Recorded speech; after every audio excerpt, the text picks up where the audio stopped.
சில நேரங்கள்ல நம்ம எண்ணங்கள் நம்மளோடது இல்ல, யாரோ நம்மள கண்ட்ரோல் பண்ற மாதிரி ஒரு ஃபீலிங் வரும் இல்லையா? அது உண்மையிலே ரொம்ப குழப்பமான, பயமான ஒரு அனுபவம். ஆனா ஒண்ணு தெரிஞ்சுக்கோங்க, நீங்க தனியா இல்ல. இதுலேருந்து வெளிய வர்றதுக்கு வழிகள் இருக்கு.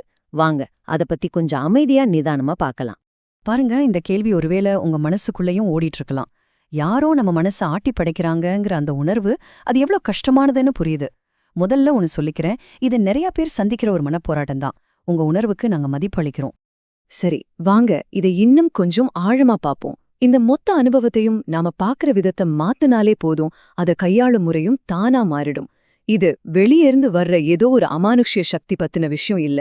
இது நமக்குள்ளே நடக்கிற, நம்மாலேயே சரி செய்யக்கூடிய ஒரு விஷயம். அத புரிஞ்சுக்கிறது தான் முதல் படி. இங்க பாருங்க, ஒரு பக்கம் மாய கட்டுப்பாடு, ஏதோ அமானுஷ சக்தின்னு பயமுறுத்துற எண்ணங்கள் இருக்கும். ஆனா இன்னொரு பக்கம் யதார்த்தம் என்ன சொல்லுதுன்னா, இது ஒரு சிந்தனை சுழற்சி, ஒரு உளவியல் தாக்கம், அவ்வளவுதான். இந்த ஒப்பீடு அந்த பயத்திலிருந்து நம்மள வெளியே கொண்டு வந்து நிஜமான பிரச்சனை என்னன்னு தெளிவா இந்த வரிய நல்லா மனசுல வச்சுக்கோங்க. இது உங்க பலவீனம் கிடையாது. இதுக்காக உங்களை நீங்களே திட்டிக்காதீங்க. உங்க மேல எந்த தப்பும் இல்ல. உங்க மூளை ஒரு சிந்தனை சுழற்சி, அதாவது ஒரு தாட் லூப்ல மாட்டிக்கிச்சு, அவ்வளவுதான். அப்போ உண்மையில என்னதான் நடக்குது? இந்த உணர்வுக்கு ஒரு பேர் இருக்கு, ஒரு காரணமும் இருக்கு.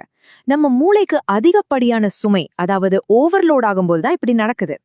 இத நீங்க புரிஞ்சுக்கிட்டாலே அந்த மர்மமான பயம் கொஞ்சம் கொஞ்சமா குறைய ஆரம்பிக்கும். உங்க மூளைக்குள்ள என்ன நடக்குதுன்னு கொஞ்சம் சிம்பிளா பார்க்கலாம். திடீர்னு சம்பந்தமே இல்லாம சில எண்ணங்கள் வரும். அது எங்கிருந்தோ வர்ற மாதிரி தோணும். இல்லன்னா எப்பவும் ஒருவித பதட்டத்தோட அடுத்து என்ன ஆபத்து வருமோன்னு ஒரு எச்சரிக்கை உணர்வோட இருப்பீங்க. நம்ம உணர்ச்சிகளுக்கு நாம காரணம் இல்ல, வேற யாரோ தானே நம்ப ஆரம்பிப்போம். இது எல்லாமே மன அழுத்தம் நம்ம மூளையில ஏற்படுத்துற மாற்றங்கள் தான். பாருங்க, நம்ம மூளைக்குள்ள நடக்கிற இந்த குழப்பத்தை புரிஞ்சுக்க முடியாம அது தனக்குத்தானே ஒரு கதையை உருவாக்கிக்குது. அந்த கதை தான் யாரோ ஒருத்தர் வெளியே இருந்து எனக்கு இதெல்லாம் பண்றாங்க அப்படிங்கிறது. இது அந்த குழப்பத்துக்கு ஒரு எளிமையான விளக்கத்தை கொடுக்கறதால மூளை அது டக்குன்னு நம்ப ஆரம்பிச்சிடுது. சரி, இப்போ ரொம்ப முக்கியமான பகுதிக்கு வந்திருக்கோம். இந்த சிந்தனை சுழற்சியிலிருந்து தப்பிக்க நீங்க உடனே பயன்படுத்தக்கூடிய சில பிராக்டிக்கலான டூல்ஸ் பத்தி தான் பார்க்க போறோம். இதுதான் முதல் கருவி. ரொம்ப சிம்பிள், ஆனா ரொம்ப பவர்ஃபுல். அந்த எண்ணம் வரும்போது அது கூட சண்டை போடாதீங்க. அதுக்கு பதிலா, ஓ, இது அந்த சிந்தனை சுழற்சி, இது உண்மை இல்ல அப்படின்னு அதுக்கு ஒரு பேர் கொடுங்க. இப்படி செய்யும்போது அந்த எண்ணத்துக்கும் உங்களுக்கும் நடுவுல ஒரு சின்ன கேப் உருவாகும். அந்த மாய உடைய ஆரம்பிக்கும். மனசு பதட்டமா இருந்தா உடம்பும் பதட்டமாகும். அதனால உங்க கவனத்தை மறுபடியும் உடம்புக்கு கொண்டு வர்றது ரொம்ப முக்கியம். இந்த சிம்பிளான பயிற்சியை முயற்சி பண்ணி பாருங்க. முதல்ல உங்க கால்களை நல்லா தரையில ஊன்றி உட்காருங்க. இப்போ உங்களை சுத்தி பார்த்து கண்ணுக்கு தெரியற 5 பொருளோட பேரை சொல்லுங்க. அப்புறம் உங்களுக்கு கேக்குற 3 வெறுவெறு சத்தங்களை கவனிங்க. கடைசியா 5 தடவை மெதுவா மூச்சு இழுத்து விடுங்க. இது உங்களை அந்த சிந்தனை சுழற்சியிலிருந்து வெளியே இழுத்து இப்போ நீங்க இருக்கிற இந்த நிஜமான தருணத்துக்கு கூட்டிட்டு வரும். சரி, வாங்க இப்போ என் கூட சேர்ந்து பண்ணுங்க. 4 செகண்ட் மெதுவா மூச்சை உள்ள இழுங்க. 1 2 3 4. Very good. இப்போ 6 செகண்ட் மெதுவா மூச்சை வெளியே விடுங்க. 1 2 3 4 5 6. பாத்தீங்களா, இந்த ஒரு மூச்சு பயிற்சி கூட உங்களை உடனே அமைதிப்படுத்த உதவும். இது ஒரு முக்கியமான விஷயம். யார் இதை பண்றா, ஏன் பண்றாங்கன்னு நீங்க எவ்வளவு தூரம் யோசிக்கிறீங்களோ அவ்வளவு தூரம் அந்த சிந்தனை சுழற்சிக்கு நீங்களே சக்தி கொடுக்குறீங்க. அதுக்கு தீனி போட்டு வளர்க்குற மாதிரி தான் அது. அதனால அந்த எண்ணங்களை ஆராயறத விட்டுட்டு உங்க கவனத்தை வேற ஏதாவது ஒரு செயல்ல திருப்புங்க. எழுந்து போய் ஒரு வாக் போங்க, இல்ல ஒரு நோட் எடுத்து எதையாவது எழுதுங்க, இல்லனா உங்க ரூமை சுத்தம் பண்ணுங்க. நீங்க யோசிக்கிறத நிறுத்திட்டு ஏதாவது செய்ய ஆரம்பிக்கும் போது உங்க கண்ட்ரோல் உங்க கைக்கு திரும்ப வரும். இது 4வது கருவி, ஒரு சக்தி வாய்ந்த உறுதிமொழி. இத ஒரு மந்திரம் மாதிரி தினமும் உங்களுக்கு நீங்களே சொல்லிக்கோங்க. உங்க மனசுல வர ஒவ்வொரு எண்ணமும் ஒரு கட்டளை கிடையாது. அதுக்கு நீங்க அடிபணிய தேவையில்லை.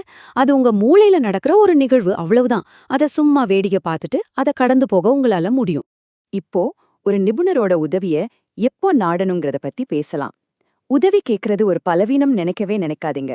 அது ஒரு புத்திசாலித்தனமான, தைரியமான செயல். அது ஒரு நல்ல மூளை ஆரோக்கியத்துக்கான அடையாளம். இந்த அறிகுறிகள் ஏதாவது உங்களுக்கு தொடர்ந்து இருந்தா தயவு செஞ்சு ஒரு மனநல மருத்துவரை பார்க்க தயங்காதீங்க.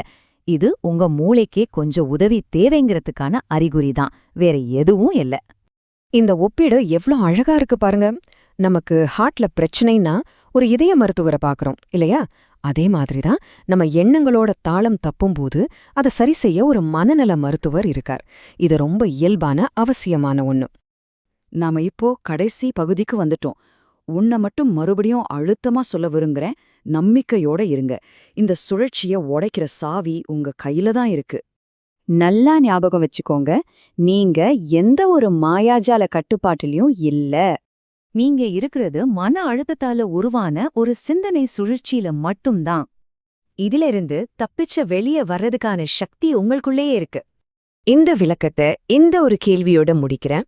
உங்க கட்டுப்பாட்டை திரும்ப எடுக்க இன்னைக்கு யோசிக்கிறத மட்டும் விட்டுட்டு நீங்க நிஜமா செய்யக்கூடிய ஒரு சின்ன விஷயம் என்ன? அது ஒரு சின்ன நடைப்பயிற்சியா இருக்கலாம், இல்ல யார்கிட்டயாவது ஃபோன் பண்ணி பேசுறதா இருக்கலாம். எதுவா இருந்தாலும் இன்னைக்கே தொடங்குங்க. நீங்க தனியா இல்ல.